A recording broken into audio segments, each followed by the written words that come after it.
Christopher Nolan's The Odyssey arrives later this summer, and ever since that first announcement a few years back, my anticipation for it has remained as high as ever. Every piece of information we've gotten, whether it be the massive ensemble cast, the powerhouse crew behind the camera, and Nolan's clear passion for the source material, has only intensified the excitement for what could be coming on July the 17th. We all know the signature elements that make a Nolan film tick, but what we don't know is how he plans to elevate the fantasy genre using those kinds of approaches. So in this video essay, I'm going to be discussing why Christopher Nolan's The Odyssey could change the fantasy film and breathe a new sense of life into the genre through both his filmmaking and the storytelling elements involved. Before I get into it though, if you want to keep up to date on any of my content surrounding Christopher Nolan's The Odyssey, then don't forget to support this upload by giving it a like rating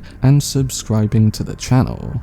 But without further ado, let's dive into the reasons why The Odyssey can change modern fantasy movies forever.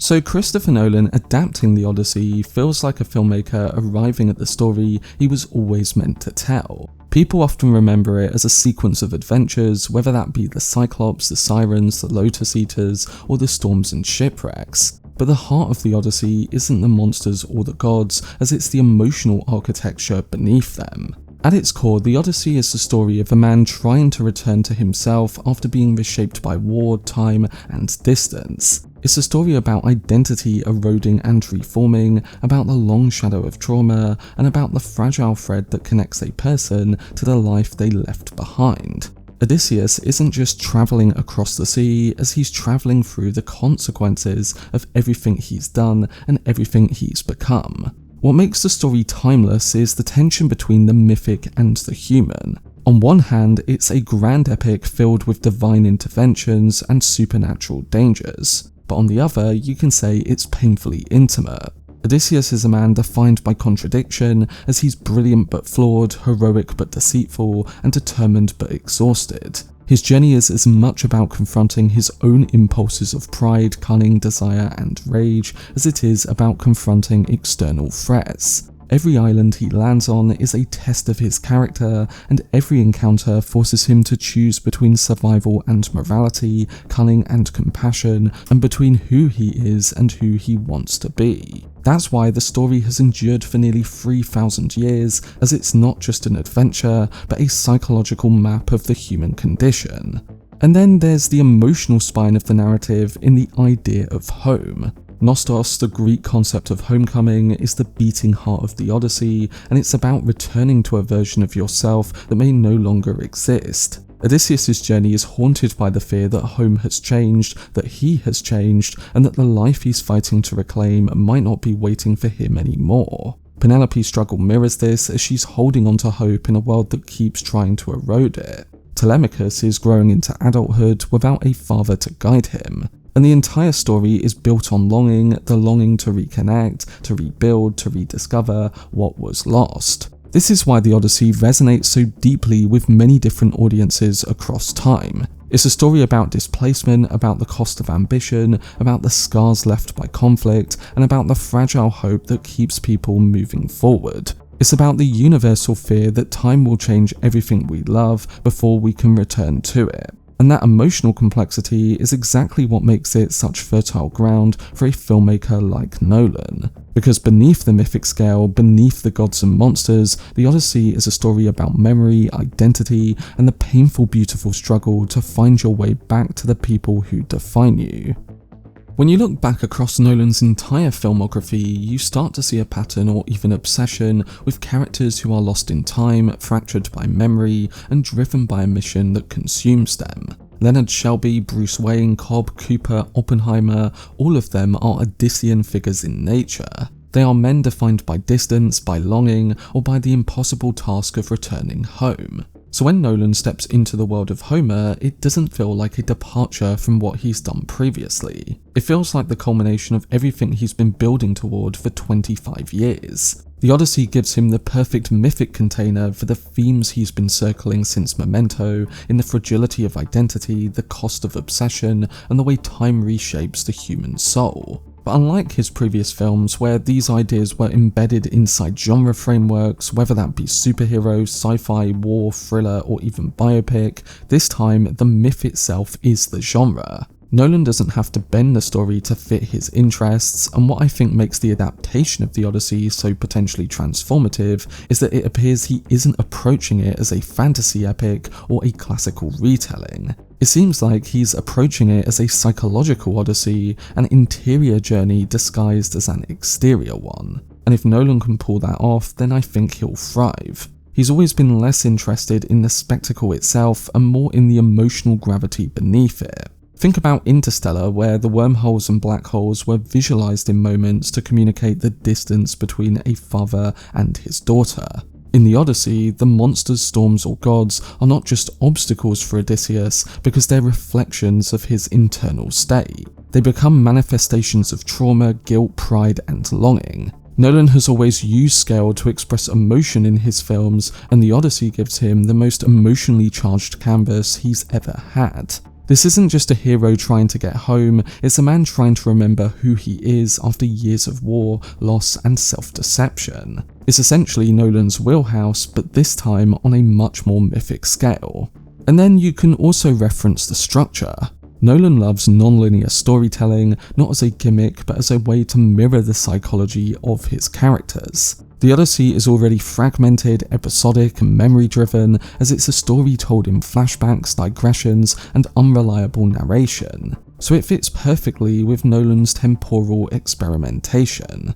Imagine Odysseus recounting his journey to the Phaeacians, but the film cuts between the man he is now and the man he was then, with time folding in on itself the way it does in, say, Dunkirk. Nolan could use a structure like that to show how trauma distorts memory, how heroism becomes myth, and how myth becomes identity. It could be the perfect marriage of form and theme in a Nolan picture. But the real reason The Odyssey might be Nolan's most definitive film is that it allows him to merge his creative identities. Nolan is known for precision, logic, and grounded realism, but one aspect that people often overlook is that he's also a deeply romantic filmmaker. His movies are full of longing, sacrifice, and emotional devastation. The Odyssey lets him bring those two sides together in a way no previous project has. So essentially, the logic of survival can meet the poetry of myth, and the grounded physicality of real environments can meet the dreamlike symbolism of his visual storytelling. And if the early footage we've seen is any indication, Nolan seems to be leaning into the raw elemental nature of the entire story. The brutal seas and all the cold landscapes we've seen all feel like Nolan returning to the primal, tactile filmmaking of something like Dunkirk, but with the emotional sweep of something like Interstellar. So if Nolan does stick the landing with all this, then I think The Odyssey can be more than just a great film. It can be the film that crystallizes his entire career into one mythic and definitive statement. In touching on Nolan's approach to genre a bit before, I think this could actually be where Nolan can change the game quite dramatically. In particular, from what we've already seen, Nolan's film seems to be approaching the fantasy of The Odyssey as a realm of realism.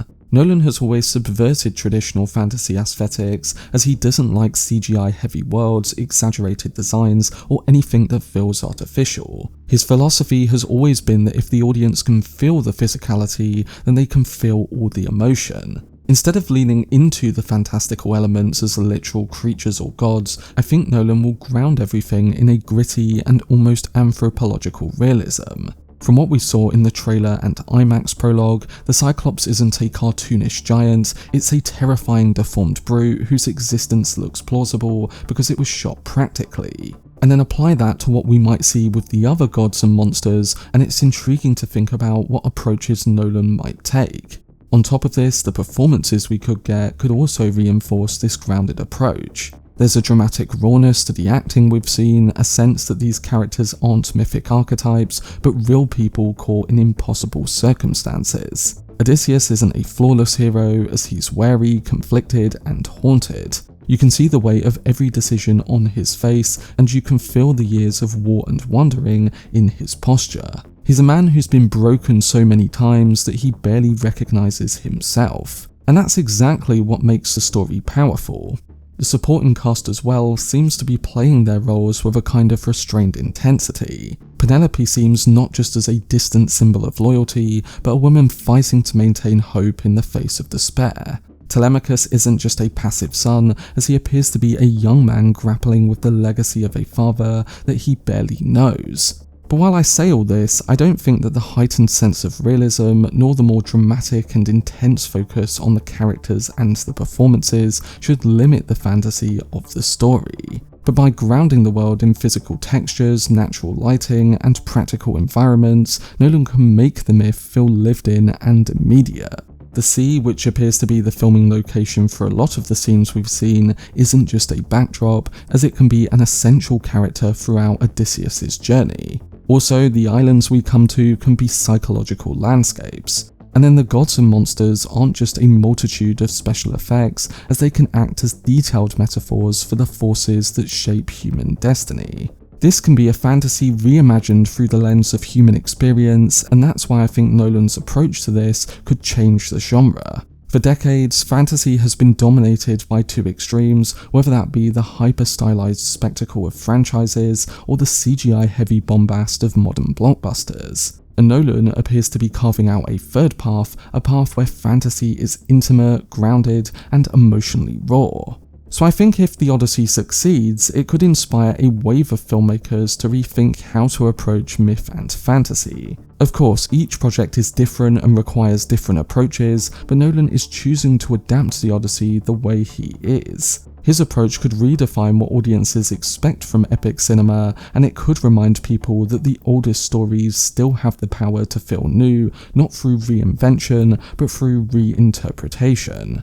From what I gather, Nolan isn't trying to modernize the film, he's trying to reveal the emotional truth that has always been there. And in doing so, he might elevate the cinematic language for mythic storytelling. It can act as a film that bridges the gap between realism and fantasy, between ancient myth and modern cinema, and between spectacle and emotion. It could be the film that shows audiences and even filmmakers that fantasy doesn't need to be exaggerated to be powerful. It just needs to be human. And if Nolan pulls it all off, we might look back on The Odyssey as the moment when epic filmmaking evolved into something deeper, more intimate, and more resonant for the mythical film than ever before.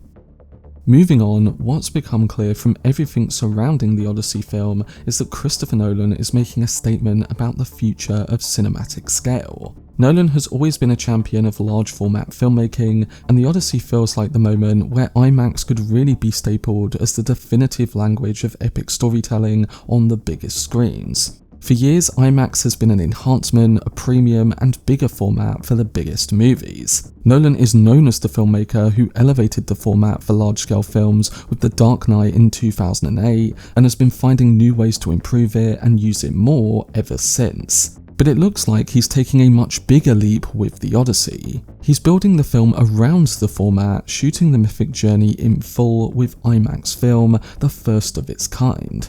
New cameras were created to make this possible, ones that were lighter and could maximize shooting the entire film in the format. What's revolutionary here though is Nolan's insistence on using IMAX not just for spectacle, but for the humanity. In most blockbusters, IMAX is reserved for the big moments, whether that be the battles, the chases, or the explosions. But after testing the approach on Oppenheimer and it working very well, Nolan is now using it for quiet scenes, for conversations, and for moments of reflection. He's using the largest format in the world to capture both the smallest and the biggest details on screen. This can act as a radical rethinking of what epic means in large-scale presentation. It's not just about size, it's about making the audience feel like they're standing next to Odysseus on the deck of his ship, feeling his rough journey on the sea, and then also the weight of his decisions. It's about making myth feel immediate, tactile, and emotionally immersive.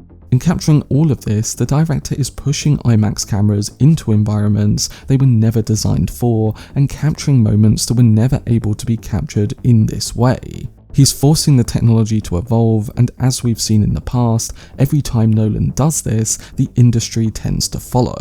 The Dark Knight normalized IMAX for action, Interstellar normalized it for emotional storytelling, and Oppenheimer normalized it for dialogue-driven drama. The Odyssey could be the moment where IMAX becomes the default for epic cinema in all of these ways, because once audiences experience a mythic journey captured with that level of clarity, texture, and physicality, it's going to be hard to go back to green screen landscapes and digital backdrops. He's using this new technology to film in real places, islands, and real water. So this combination of IMAX and real environments creates a sense of authenticity that could redefine what audiences expect from large-scale filmmaking. It's not just visually impressive, it's emotionally grounding, as when you see a character struggling against real waves, real wind, or real terrain, the stakes feel different. The danger feels real, the journey feels earned, and that's something that CGI just can't replicate. So if The Odyssey succeeds, it could push studios to rethink their approach to blockbusters on this scale. It could inspire a new era of epic filmmaking, one that values authenticity over artificiality, immersion over convenience, and emotional scale over visual noise. Nolan doesn't just make a movie, he redefines the tools we use to tell big stories. And I think that could impact both Nolan's future in filmmaking and the future of epic storytelling on the big screen. So when you step back and look at everything The Odyssey seems to be representing, whether that be the grounded fantasy, the psychological depth, or the evolved IMAX filmmaking, I think there's a chance that it can redefine epic cinema. The same way the Lord of the Rings trilogy did for the early 2000s, The Odyssey could be that for the 2020s. For decades, epic films have followed a formula of heightened worlds, exaggerated designs, clear-cut heroes, and a reliance on spectacle to convey scale. But Nolan is subverting that entire tradition. He appears to be taking one of the most iconic epics ever written and scripting it down to its emotional core. He's approaching the mythic elements realistically and then revealing the human truth underneath it. And in doing so, I think he's challenging the assumption that epic cinema needs to be a certain way. The key to this shift is Nolan's refusal to treat fantasy as just escapism. In most epic films, fantasy is a way to transport the audience to another world, a world that operates on different rules, different physics, and different logic. But Nolan is the kind of filmmaker that can do the opposite. He's using fantasy to bring the audience closer to reality. In The Odyssey, the gods are metaphors for the forces that shape human destiny, and the monsters are manifestations of fear, trauma, and moral consequence. So Nolan, in taking the approach he is, both tonal and literal, can actually make the original poem by Homer more resonant. The Odyssey can essentially become a new model for epic storytelling. It can rely on character building and its realism to immerse and be presented as intimate and emotionally raw. It can suggest that the power of myth doesn't come from its scale, but rather from its emotional truth. And then there's the narrative structure. Traditional epics tend to follow a linear progression, with a hero's journey having clear stages, clear obstacles, and clear resolutions. But Nolan can embrace the fragmented, memory-driven nature of Homer's original text. He typically uses time not as a plot device, but as a thematic one. The story therefore could become a reflection of Odysseus' fractured psyche in a man trying to piece together who he is after years of war and wandering. A non-linear approach wouldn't just modernize the myth, as it could reveal the psychological complexity that has always been there. It could turn the journey home into a meditation on identity, memory, and the cost of survival. So if The Odyssey lands the way it seems poised to, it could inspire a new wave of epic films that prioritize emotional realism over visual excess. It could encourage filmmakers to explore myth and fantasy through a more grounded human lens, and on the kind of scale it's been made on, it could push studios to invest in more epic filmmaking that challenges. It could remind audiences that epic cinema doesn't need to be loud to be powerful, it just needs to be honest. I think it has the potential to be a turning point for both Nolan and the entire genre, redefining what we expect from epic films, what we value in fantasy storytelling, and how we experience myth on the big screen. But that was my video discussing why The Odyssey has the potential to be a game-changing fantasy film. Again, The Odyssey could turn out to be either a great movie or one of Nolan's weaker films, but just going into it knowing his consistent track record, understanding the material that he's basing his new movie off, and seeing what we did in the first trailer and IMAX prologue makes me incredibly excited to see what he'll do with it. Christopher Nolan is clearly adapting the material to suit his style, yet he's also not shying away from the more fantastical aspects, things we'd never thought we'd see in a Nolan film. We'll have to see if it all pays off, but as a whole, The Odyssey is up there as being my most anticipated film of the year. But are you excited for Christopher Nolan's adaptation of The Odyssey, and like me, do you think the filmmaker could elevate the fantasy epic? I'm interested to hear what you guys think, so let me know what your thoughts are down below in the comment section. For much more videos and news on Christopher Nolan's The Odyssey film, then subscribe to the channel and turn on your notifications. Also, if you enjoyed this video, remember to leave a like rating and follow me on social media via the links in the description. But anyway, I hope you guys enjoyed it. I've been Cortex, and as always, make some noise.